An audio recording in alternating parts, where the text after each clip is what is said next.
नमस्कार बच्चों, द्वितीय सत्र में आपका स्वागत है। प्रथम सत्र का आपने जिस तरह से अध्ययन किया उसी तरीके से मतलब अच्छे तरीके से आपको द्वितीय सत्र का भी अध्ययन करना है।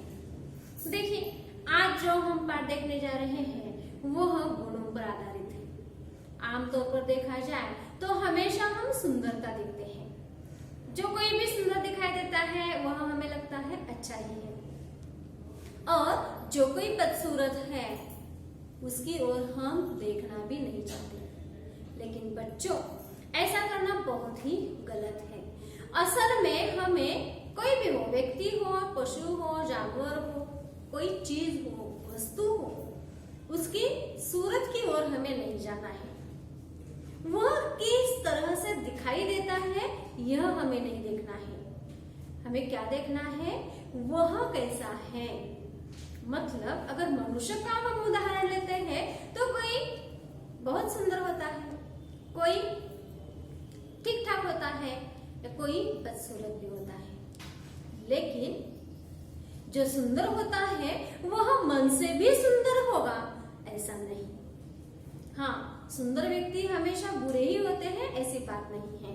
लेकिन कई लोग ऐसे होते हैं कि दिखने में बहुत सुंदर होते हैं लेकिन मन में उनके हमेशा कपट ही भरा रहता है। तो ऐसे व्यक्तियों को हम सुंदर कहेंगे क्या? नहीं बच्चों, हमें यहाँ पर सिर्फ उसके गुण देखने हैं। उसका जो भी बाहरी रहन सहन का जो ढंग है या दिखने का जो ढंग है वह सिर्फ नहीं देखना है। तो उसका हृदय कैसा है, उसका दिल कैसा है। आप कहेंगे हृदय कैसे देखेंगे, दिल कैसे देखेंगे?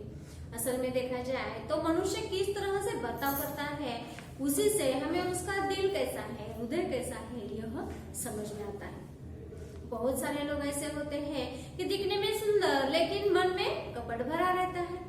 वे दूसरों के साथ बिल्कुल अच्छी तरह से बर्ताव नहीं करते, हमेशा दूसरों को रोकते या टोकते रहते हैं। दूसरों में वे हमेशा दुर्गुण ही देखते हैं, उनके गुण के बारे में वे बिल्कुल बातें नहीं करते। ऐसे व्यक्तियों को हम सुंदर कहेंगे? नहीं बच्चों। देखिए, जिनका मन सुंदर है मतलब जिनके विचार सुंदर है वे ही असल में सुंदर होते हैं, फिर वे दिखने में कैसे भी क्यों न हो। तो इसी आशय पर आज हम पाठ देखने जा रहे हैं जिसका नाम है सोना और लोहा। इसके लेखक है रामेश्वर दयाल दुबे जी। बच्चों, जो भी सुंदरता है वह सुंदरता और भी सुंदर हो, इसके लिए हमारे बर्ताव में, हमारे आचरण में, हमारे विचार में हमेशा विनयशीलता होनी चाहिए। विद्या विनयेन शोभते। बहुत सारे लोग ऐसा कहते हैं कि हम उच्च शिक्षित हैं, मतलब बहुत हमने शिक्षा हासिल की है, तो उनमें घमंड आ जाता है, गर्व भर जाता है। लेकिन बच्चों, ये सारा गलत बात है। असल में बड़ा और बड़प्पन इनमें बहुत बड़ा फर्क है। बड़ा होना कोई अधिकार से बड़ा होता है, लेकिन उसी अधिकार पर बैठकर बहुत कम लोगों में बड़प्पन होता है। बड़ा होना और बड़प्पन, इसमें बहुत बड़ा फर्क यह है बच्चों कि बड़प्पन हम नम्रता से हासिल करते हैं, बड़ा हम सिर्फ ज्ञान से हासिल करते हैं। लेकिन जहाँ पर ज्ञान आता है वहां पर नम्रता होती ही है ऐसी बात नहीं, वो हमें अपनानी पड़ती है। हम अगर विनयशीलता अपनाते हैं, शील अपनाते हैं, नम्रता अपनाते हैं तो अपने आप हम में बड़प्पन आता ही है।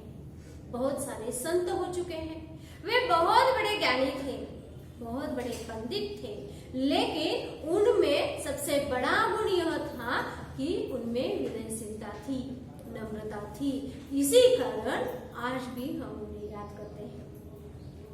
हम शिवाजी महाराज का उदाहरण ले सकते हैं। वे हमने देखे नहीं लेकिन उनका जो भी चरित्र हम देखते हैं, व्यक्तित्व हम देखते हैं, वह हमें बहुत खूबसूरत लगता है। वे खूबसूरत थे, साथ ही साथ उनमें विनम्रता भी थी। इसी कारण आज भी बड़े से लेकर बूढ़े तक, छोटे से लेकर बूढ़े लोगों तक हम देखते हैं कि उनका नाम लेने से ही हम जय जयकार करते हैं। तो यह हासिल करने के लिए बच्चों हमें सिर्फ और सिर्फ गुणों की आवश्यकता है, न कि रूप की। यहाँ पर लेखक दुबे जी ने हमें रूप और गुण में जो भी फर्क है यह बतलाने की कोशिश की है। हमें बच्चों सिर्फ यही देखना है कि किसमें गुण अच्छे हैं। हाँ, दूसरे के सिर्फ गुण देखने हैं ऐसी बात नहीं, हमें भी वे गुण होने आवश्यक है, ताकि हमें भी स्वयं को दूसरा कोई न कोई आदर्श मान सके। इस तरीके से हमें गुण अपनाने चाहिए। इन्हीं गुणों पर आधारित यह पाठ हम देख रहे हैं, जिसका नाम है सोना और लोहा। लेखक है रामेश्वर दयाल दुबे जी। दुबे जी के बारे में थोड़ी सी जानकारी हम लेते हैं। देखिए बच्चों, पन्ना नंबर 37, पाठ क्रमांक 4, सोना और लोहा। जन्म देखिए इनका, दुबे जी का 21 जनवरी 1908 उत्तर प्रदेश में हो चुका है। इनकी मृत्यु 24 जनवरी 1911 को हुई। इनकी रचनाएं देखिए कौन कौन सी है। अभिलाषा, चलो चले, डाल डाल के पंछी, माँ यह कौन, फूल और कांटा आदि। दुबे जी एक प्रसिद्ध बाल साहित्यकार भी है। प्रस्तुत संवाद में रूप रंग की अपेक्षा सद्गुणों के महत्व पर जोर दिया गया है। ये जो संवाद दिया गया है सोना और लोहे का, इन दोनों के संवाद में यहाँ पर क्या बताया है, रूप और रंग के बजाय गुण अधिक महत्वपूर्ण है, इसके बारे में ही, मतलब इसका ही महत्व उन्होंने बताया है। देखते हैं बच्चों यह पाठ। देखिए, सोना और लोहा ये दो धातुओं के नाम हैं। अब सोना अपना महत्व बताता है और लोहा अपना महत्व बताता है। सोना मतलब सुवर्ण, स्वर्ण, बराबर। एक सभी को पता है, आपके घर में भी बहुत सारा सोना होगा, और ये जो लोहा है, लोहे की भी बहुत सारी वस्तुएं आपके घर में होगी। पता है कि नहीं आपको?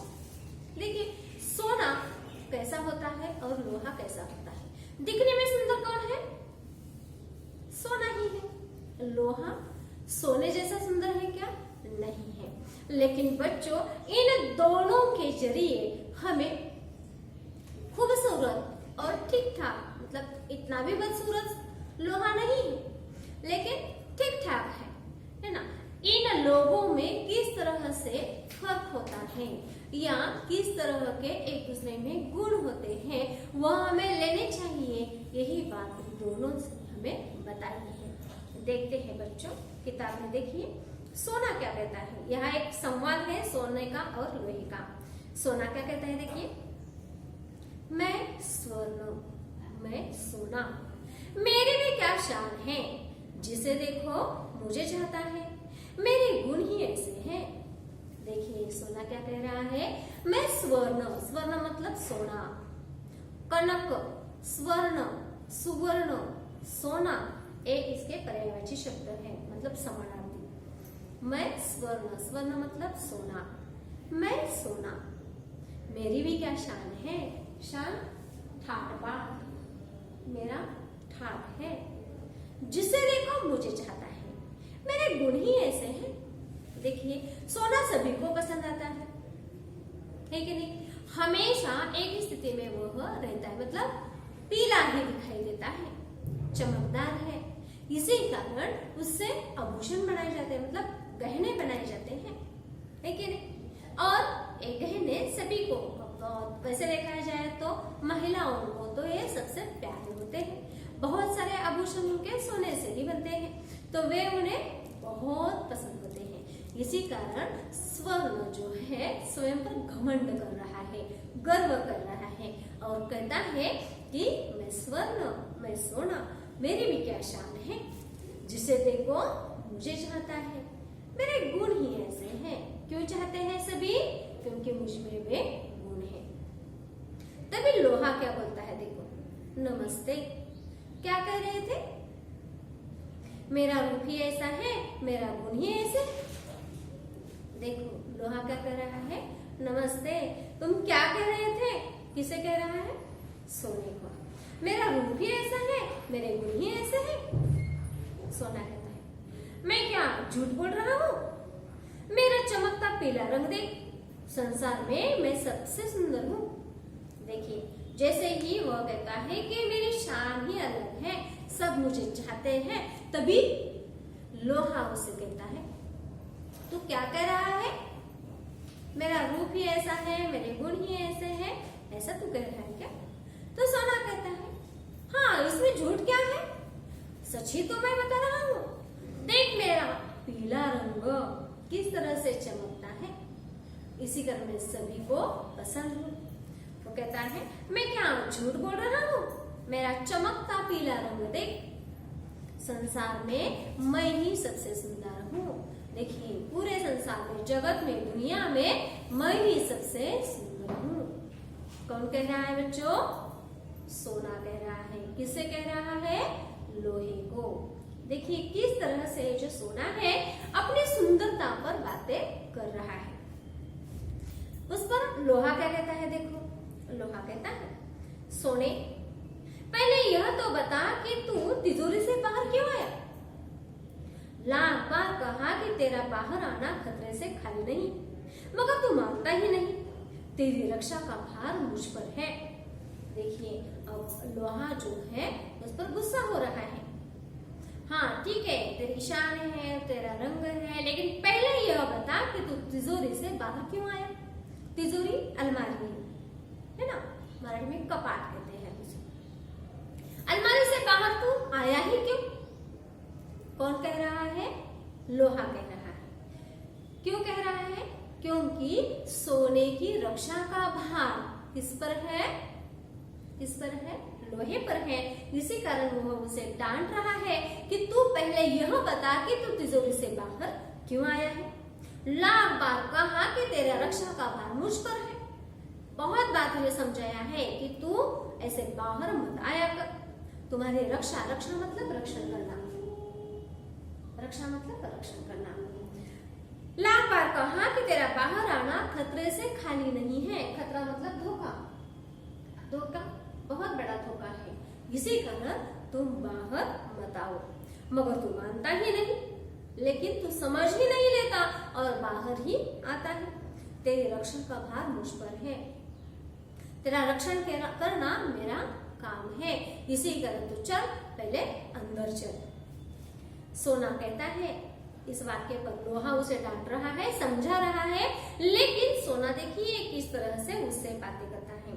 सोना कहता है, राजा की रक्षा उसके नौकर चाकर ही करते हैं। देखिए यहाँ पर सोने का घमंड हमें दिखाई दे रहा है।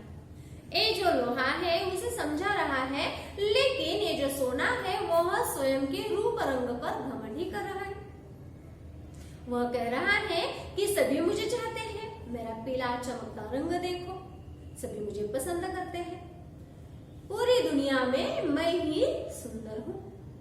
लेकिन बच्चों, यहाँ पर ये जो लोहा है वह उसकी बातों की ओर ध्यान न देकर फिर से उसकी रक्षा मुझे ही करनी है, ऐसा वह कह रहा है और उसे समझा रहा है कि चल तू अलमारी में या तिजोरी में अंदर चल। लेकिन इसके ऊपर ये जो सोना है घमंड भरी बातें, गर्व भरी बातें कर रहा है। वह कहता है, अच्छा राजा, स्वयं को क्या कह रहा है वह? राजा, राजा की रक्षा उसके नौकर चाकर ही करते हैं। इसका मतलब सोना स्वयं को राजा मान रहा है और लोहे को नौकर मान रहा है। मतलब स्वयं को उच्च मानता है और लोहे को नीच मानता है। मतलब स्वयं का मूल्य बहुत है ऐसा वह कह रहा है और दूसरों का मूल्य अर्थात लोहे का मूल्य कम है ऐसा वह बताने की कोशिश कर रहा है। लोहा कहता है, अच्छा तू राजा और मैं नौकर, मेरे एक चांटे से तेरा रूप बदल जाएगा, चल भीतर। देखो, जैसे ही वह राजा और नौकर की बात करता है वैसे ही लोहा भी कहता है, अच्छा अच्छा तू राजा और मैं नौकर, क्या मेरे एक चांटे से क्या होगा?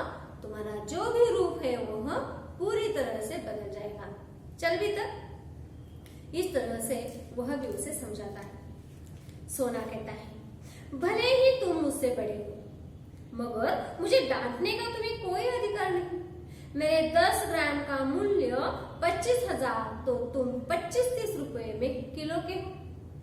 देखिए इसके ऊपर ये जो सोना है यह सोना लोहे को ही सुनाता है।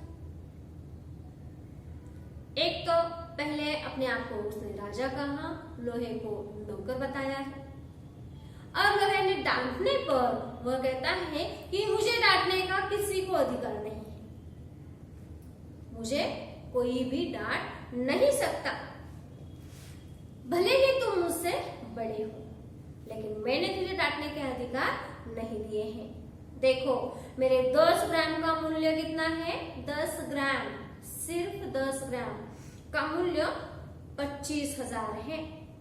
और तुम देखिए सोने का अभी जो मूल्य चल रहा है वो 50,000 है। पता होगा शायद, नहीं पता है तो अपने माता पिताओं को पूछिए या समाचार पत्र में पढ़िए।